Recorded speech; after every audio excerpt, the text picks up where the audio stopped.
Hi, I'm Rev Myron. I'm a minister through Pathways of Light, and I've been a Course in Miracles student for 40 years. I'm going through the text starting this year, paragraph or two at a time, and I'm asking Jesus to clarify for me. And that's what I'm going to share with you today. It's what I wrote from that clarity. So we're in chapter 2, section 4. We're just starting section 4. Healing as a release from fear, paragraph 1. Our emphasis is now on healing.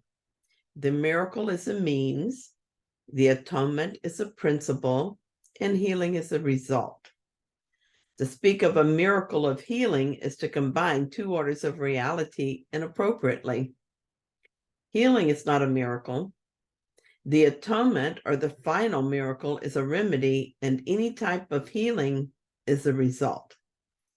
The kind of error to which atonement is applied is irrelevant. All healing is essentially the release from fear. To undertake this, you cannot be fearful yourself. You do not understand healing because of your own fear. The sentence that really pops out for me is all healing is essentially the release from fear. What this means to me is this: if I have a cold, I'm healed as I let go of fear. If I don't have enough money, I'm healed as I release fear. Or if my relationship is in trouble, or if I lack the relationship I think I need, I am healed as I release fear. If I'm emotionally or mentally disturbed, I'm healed as I release fear. And if I grieve, I'm healed as I let go of fear. I also know I can say guilt, which is the same as fear. It is no different if I direct my prayers toward myself or someone else. If my child is sick, my friend is in trouble, or the world is going to hell in a handbasket, I am healed as I release fear. And as I'm healed, I heal. Nothing is required of me to be a healing force other than a healed mind. And the mind is healed as fear is released. The ego would have me get into the story and find a solution or pray for the solution that the story seems to demand. But healing is forgiveness, the recognition that there's nothing to forgive. Healing occurs naturally when the mind is healed of fear. So the story is irrelevant to the healing. I heal as I release fear. I cannot effectively pray for you if I'm in fear because I don't understand healing. In that moment of fear, I'm confused and I don't know what I ask. Sometimes I'm asked to pray for someone else and I notice I cannot do so because every time I think of their problem, I realize it's my problem too. I believe in their problem because it has a place in my mind. If I believe in their problem, how can I pray for their release? If someone else's problem triggers my fear, here's what I do.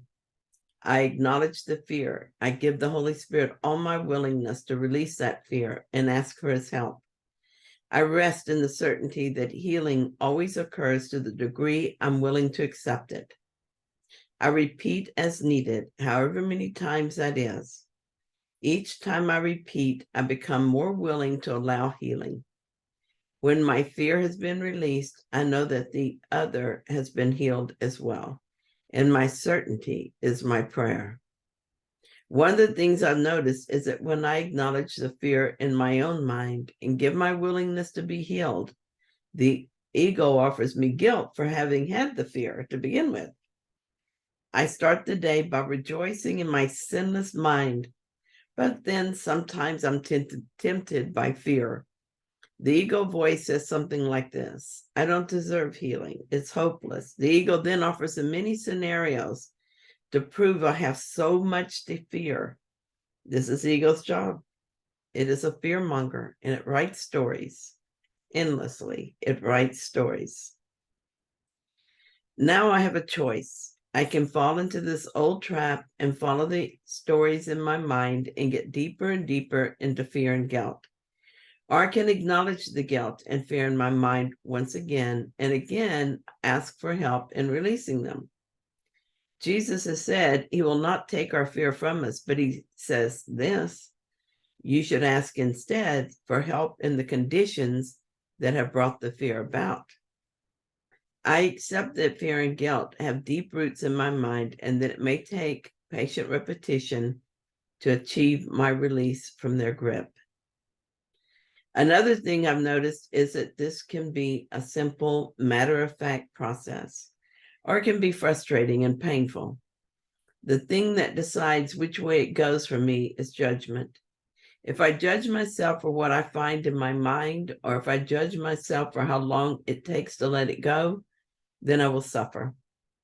If I notice a temptation to judge and immediately realize that this is just another ego deception and ignore it, then the process of forgiveness and healing goes rather more quickly and without so much discomfort.